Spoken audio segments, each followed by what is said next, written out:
It's nice to be invited to your birthday party. Thank you for including us. I come from a family that is ambivalent about birthday celebrations, even to the point of forgetting them. I only just remembered in time that my mother's 93rd birthday was last Friday. But the older I get, the more ambivalent I am about birthdays. Although I realize that something is going on in a birthday deep down that you're not even conscious of sometimes. It's as though something about the core of us is being measured and tested at least once a year, as though we are drilling down into the substrata of our life and our faith on these anniversaries. A kind of unspoken, unseen audit kicks into place. 40, 100 years on, how well are we doing? How faithful is our living? And just as on our personal birthdays, we do a little stock take and decide to give up smoking again, or drink less, or exercise longer, or pray more, or behave better, or smile more. So we need to do a little nip and tuck on our life and as a community of faith, as well as our individual lives. And on this day, St. Matthew's Day, that's what we're doing. We're taking an audit. And in order to begin that, we need to look at this man who requires us to do that, St. Matthew. So who was he? Who was this namesake saint that we call ourselves by? Well, it's amazing that he was so popular, that so many churches are named after him, because we know very little about him, and what we know shows he wasn't a great hero anyway. He wasn't a great letter writer like Paul or a great preacher like Peter. No one fed him to the lions or hung him on a cross. He's remembered for the gospel that bears his name and draws heavily on the earlier versions. He was a key leader of the Jewish Christian community. He was very concerned to keep the focus on the mission to the Jews rather than the Gentiles, and to play down the split between the Jews and their law and the Christians and their gospel. He's the only gospel writer, quoting the words of Jesus about putting new wine into old wineskins, to add the words, only Matthew does this, so that both may be preserved.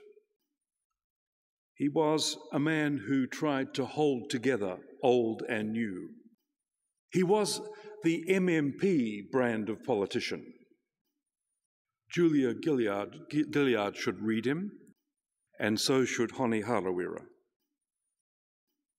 But what makes him such an unlikely namesake for a respectable Anglican church like this? Well, the real issue is that Matthew was a tax collector,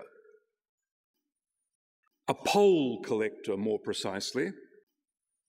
He did the dirty work for the big boys like Zacchaeus and the even bigger boys called the Romans. It was a nasty system that makes our modern drug syndicates look user-friendly. The Roman Republic financed its empire by a network of tax franchises. A city or a district or even a wealthy individual bought the right to collect poll taxes on land, crops, customs levies, and income on everything from stonemasonry to prostitution. The person who held the franchise had to pay the tax allotment in advance to Rome.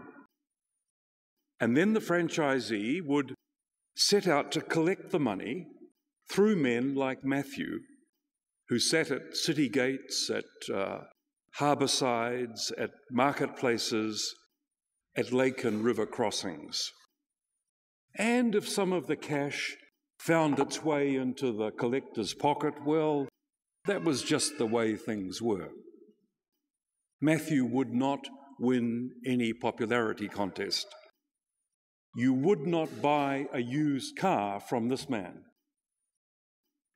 So why do we take his name and celebrate it in places like this? Well, the answer comes from the rest of the story. Jesus calls Matthew to be a follower, to stand up from where he's sitting down at his tax collection booth and to walk away. And he does. The story is beautifully simple. No carry-on here about having to go and plough a field or feed the cat or bury your father. Matthew takes Jesus at face value and he says, "Okay, I'm on my way." And the first thing he does is the most important thing he does, which is to invite Jesus to dinner at his house with his friends who, surprise, surprise, are tax collectors too. In first century Jewish society, if you came from the wrong side of the tracks, it was impossible to ever mix with the right people. There were the righteous who kept the law, did the respectable jobs, enjoyed the approval of the religious leaders like the Pharisees, and then there were the unrighteous, the sinners, like Matthew. And the gap between the two of them made Mangere and Remuera look like sister suburbs, or John Banks and Len Brown, best mates. We remember Matthew because he invited Jesus to dinner, and Jesus came. And what's more, said that mixing with sinners was the right thing to do.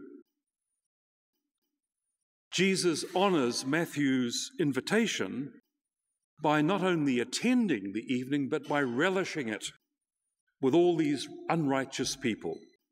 He doesn't just sit with them.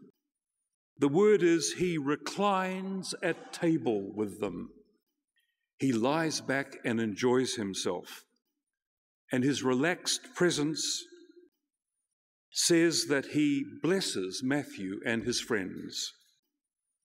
Because when you broke bread with someone in the Jewish world, you endorsed them personally and unconditionally. And if you had any doubts about them, well, you simply stayed away. And when the Pharisees start complaining, not directly to Jesus, but behind his back, Jesus ups the ante by telling them, this kind of behavior of mixing with sinners is what God intended.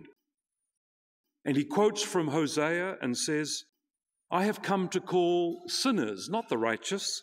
It's mercy, not sacrifice, that I desire, not strict obedience to the law, but love and generosity and hospitality, inclusion, not exclusion.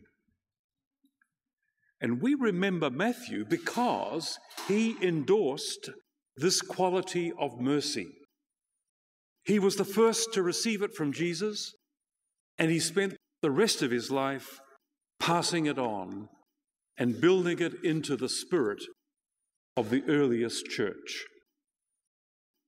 Divided though it was, quarrelsome though it was, well stocked with reactionaries and hardliners though it was, the law that Matthew inherited and loved was to be respected as the foundation of our faith, but it was never to be used to exclude and to judge.